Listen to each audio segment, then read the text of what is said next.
This is Bihar museum. काफ़ी famous है, अभी आपने इसका न्यूज़ में बहुत देखा होगा। मैं अभी अंदर जाके दिखाता हूँ आपको कितना कैसा है, इसका अंदर से कैसा है।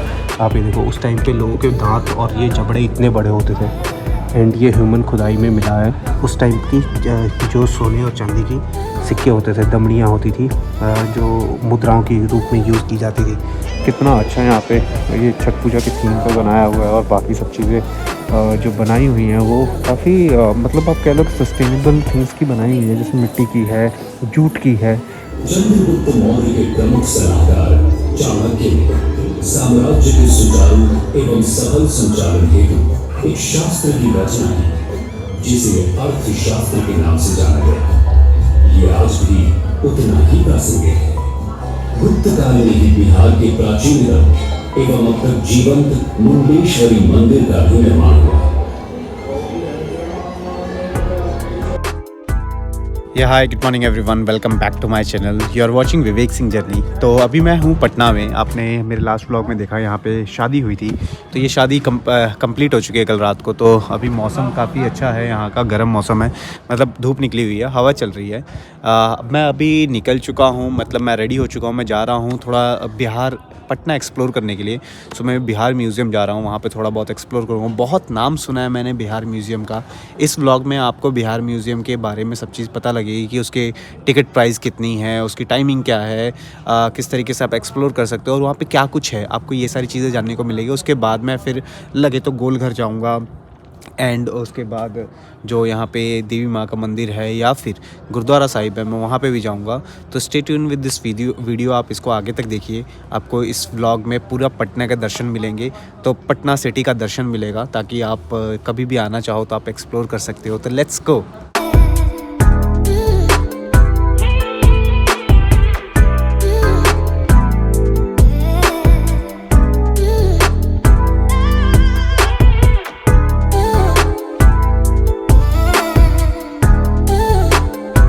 इसके अगर एंट्रेंस की बात करूँ तो आप देखो यहाँ पे कितने सारे लोग आते हैं। बच्चे स्कूल के ज़्यादातर आते हैं यहाँ पे।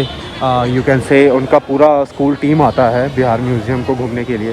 एंड पर पर्सन जो इसकी चार्जेस हैं वो एडल्ट्स की इट्स 50 रुपीज़ पर पर्सन एंड बच्चों की है 25 रुपीज़ पर person. So see this is Bihar museum. काफ़ी फेमस है, अभी आपने इसका न्यूज़ में बहुत देखा होगा। मैं अभी अंदर जाके दिखाता हूँ आपको कितना कैसा है, इसका अंदर से कैसा है।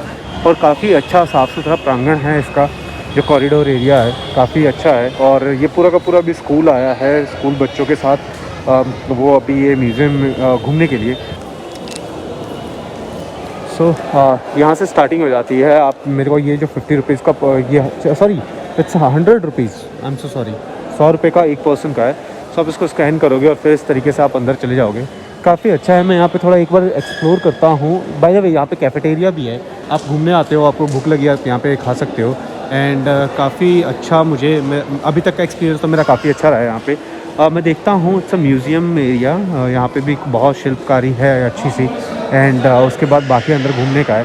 तो चलिए मैं अभी आपको एक एक करके दिखाता हूँ सभी जगह का। सी कितना अच्छा है यहाँ पे, ये छठ पूजा की थीम पे बनाया हुआ है और बाकी सब चीज़ें जो बनाई हुई हैं वो काफ़ी मतलब आप कह लो सस्टेनेबल थिंग्स की बनाई हुई है, जैसे मिट्टी की है, जूट की है।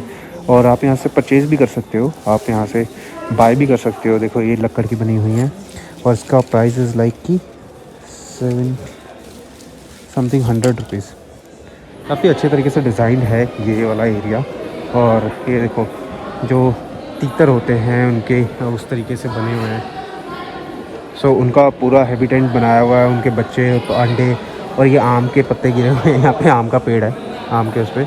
और दिस इज़ हिरन जो पहाड़ घास के बीच में छुपा हुआ है। एक उधर छुपा हुआ है चीतल, सॉरी, भागने को तैयार चीतल। चलो मैं अभी आपको बाकी सब चीज़ें दिखाता हूँ, लेट्स गो। सो अभी आप जो देख रहे हैं ये पहले के टाइम पे, मुग़ल के टाइम पे मोहर होते थे, पैसे होते थे। ये रहा मोहर सोना जो शाहजहाँ के टाइम पे होता था, मोहर सोना जो अकबर के टाइम पे था, जो 1556 से लेके 1605 तक था। और रुपया चांदी ब्रिटिश राज में आया 1858 में, 1947 तक चला। उसके बाद रुपया गिल्लट का आया भारत गणराज्य में, जो गठन हुआ 1950 में। एंड देन अभी तक ये चल रहा है। आप देखो पहले के टाइम पे ये मोहर होती थी, जो सोने और चांदी की होती थी उसके बाद चेंज होगी। और पुराने टाइम पे जो पैसे होते थे वो इस तरीके से इन्होंने बना के रखे हुए हैं। तो इस तरीके से सभी राज्य के अपने अपने पैसे रह चुके हैं।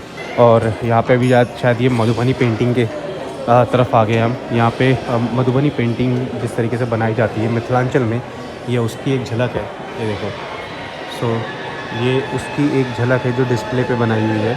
और इस तरीके से घर पे बड़ी बड़ी मधुबनी पेंटिंग्स लगती हैं। सो काफ़ी अच्छा सजाया भी हुआ है और काफ़ी वाइब्रेंट कलर्स है यहाँ पे। तो जब भी आप आओगे तो आप बोर फील नहीं करोगे। और गर्मियों के टाइम पे तो बेस्ट है क्योंकि सेंट्रलाइज एसी है, मतलब इंडोर है, तो आपको कभी भी कोई डिफ़िकल्टीज़ नहीं होगी, परेशानी नहीं होगी। तो ये जो खुदाई के टाइम पे मिले हुए हैं वो सारी चीज़ें हैं। आप इसको देखो, ये जो ह्यूमन बोन्स मिली थी, आप ये देखो, उस टाइम पे लोगों के दांत और ये जबड़े इतने बड़े होते थे। एंड ये ह्यूमन खुदाई में मिला है। एंड इस तरीके की बाकी सब चीज़ें जो घर पे यूज़ होती है वो सारी चीज़ें मिली हैं जो आर्कियोलॉजिकल डिपार्टमेंट ऑफ इंडिया को मिली थी। और ये उस टाइम की जो सोने और चांदी की सिक्के होते थे, दमड़ियाँ होती थी जो मुद्राओं की रूप में यूज़ की जाती थी, ये सब चीज़ें हैं। और ये पेड़ का वो कटा हुआ शेल है।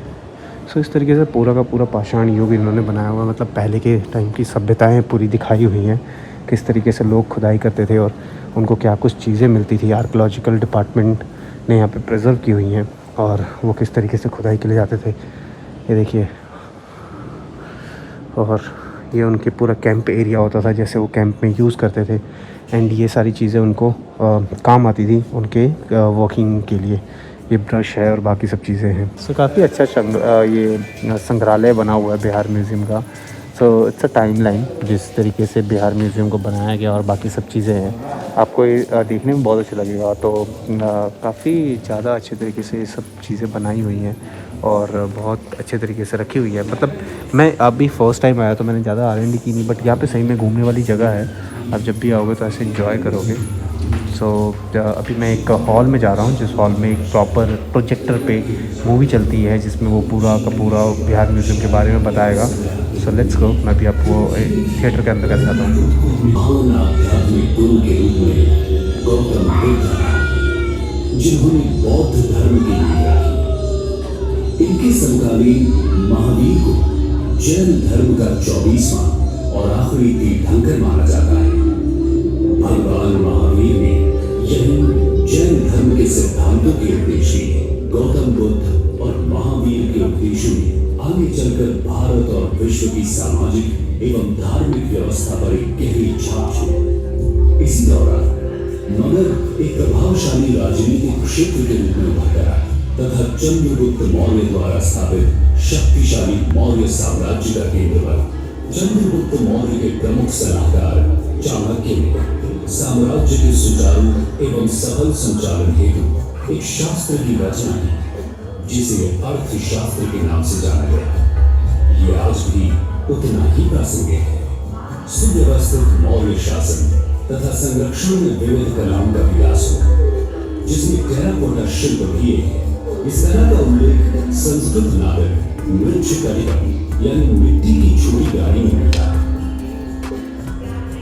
कलाकार पत्थरों के काम में भी माहिर थे, जिसका प्रमाण दीदारगंज की सुप्रसिद्ध यक्षी प्रतिमा है।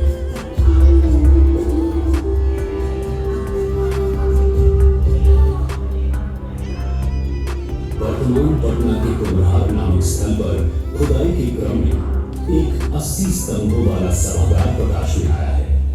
ये मौर्यकालीन वास्तुकला के लकड़ी से पत्थर की ओर विकास को दर्शाता है। आगे जाकर सम्राट चंद्रगुप्त के पौत्र सम्राट अशोक के कारण बिहार के इतिहास में उल्लेखनीय परिवर्तन हुआ। सम्राट अशोक कलिंग युद्ध में विजयी होकर भी निराशा और ग्लानि में डूब गए। युद्ध में हुए रक्तपात के कारण उन्हें एहसास हुआ कि हिंसा निरर्थक है। इस कारण उन्होंने बौद्ध धर्म अपनाया और उसके सिद्धांतों का प्रचार प्रसार अपने साम्राज्य के अतिरिक्त बाहरी प्रदेशों में भी किया। अशोक ने अपने पूरे साम्राज्य में शिलालेखों पर समाज कल्याण के आदर्शों को अंकित करवाया। बराबर पहाड़ियों की गुफाओं में पाए गए शिलालेख अशोक द्वारा जैन धर्म तथा अन्य छोटे समुदायों जैसे आजीविक को दिए गए संरक्षण को प्रदर्शित करते हैं। इतिहास दीर्घावी हमें गुप्त शासन के 300 वर्षों की यात्रा की ओर ले जाती है, जिसे भारतीय इतिहास के स्वर्णिम युग के नाम से भी जाना जाता है। इस काल में बिहार में कला, साहित्य और विज्ञान के क्षेत्र में काफी विकास हुआ। गणितज्ञ और खगोल शास्त्री आर्यभट्ट ने आर्यभट्टीय की रचना की। इस रचना ने अब तक कई पीढ़ियों के खगोलविदों और गणितज्ञों पर गहरा प्रभाव डाला। गुप्त काल में ही बिहार के प्राचीनतम एवं अब तक जीवंत मुंडेश्वरी मंदिर का भी निर्माण हुआ। गुप्त वंश के शासकों ने बिहार को एक शैक्षणिक केंद्र बनाया। उन्होंने ही नालंदा, विक्रमशिला, उदंतपुरी व तेलहारा जैसे प्रतिष्ठित विश्वविद्यालयों को विकसित किया। इन विश्वविद्यालयों ने आगे चलकर पाल वंश के समय में और भी अधिक ऊंचाइयों को प्राप्त किया।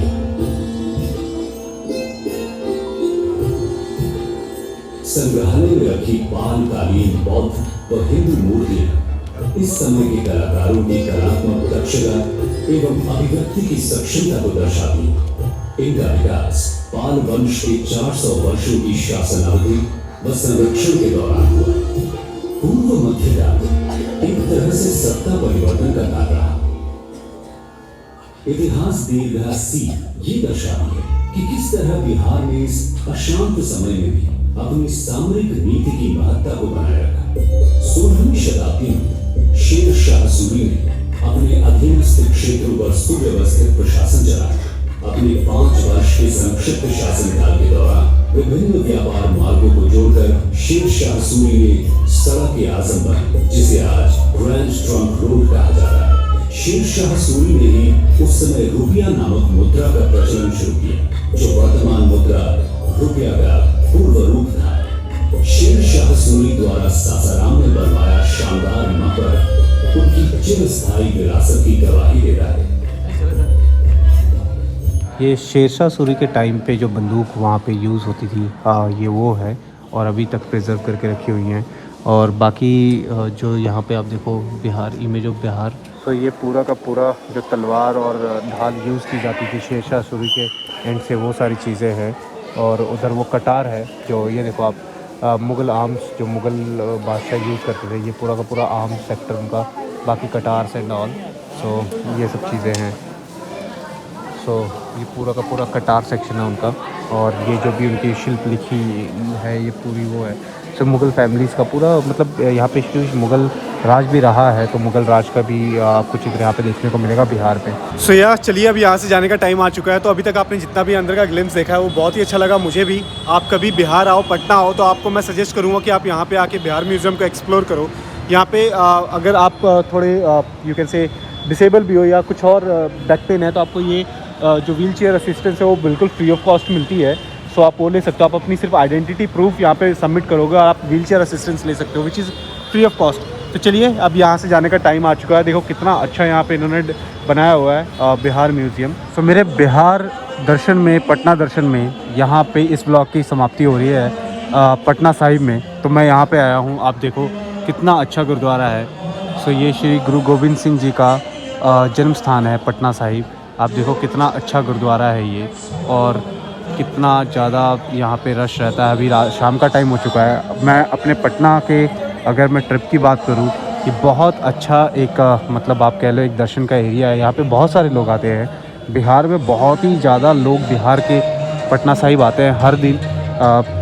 यहाँ पे कीर्तन होती है और यहाँ पे फैमिली जो पटना यहाँ पे बिहार के हैं वो जब भी पटना आते हैं घूमने के लिए तो पटना साहिब ज़रूर आते हैं। कितना आइकॉनिक है ये, आप इसका एंजॉय करो। सो अब मैं यहाँ पे दर्शन करूँगा, उसके बाद मैं व्लॉग की एंडिंग कर रहा हूँ। इसके साथ इस मेरे व्लॉग को आपने बहुत सारा प्यार पहले भी दिया है, इस व्लॉग को भी प्यार देने के लिए बहुत बहुत बहुत धन्यवाद। आप मेरे व्लॉग्स के थ्रू आप कमेंट करके बताओ कि आपको कैसा लगता है जब आप एक्सप्लोर करते हो इंडिया, और मेरे साथ आप जब ट्रैवल करते हो, मेरे वीडियोस के थ्रू आप उन प्लेसेस को देखते हो। सो आप इसको कमेंट करके बताओ। Please share my videos with your family and friend, and don't forget to press that bell button so that जो भी नोटिफिकेशन हो आपको तुरंत मिल जाए। तो चलिए अभी मैं दर्शन के लिए अंदर जा रहा हूँ। मैं दर्शन करता हूँ और फिर मैं यहाँ से सेवा करके निकल जाऊँगा।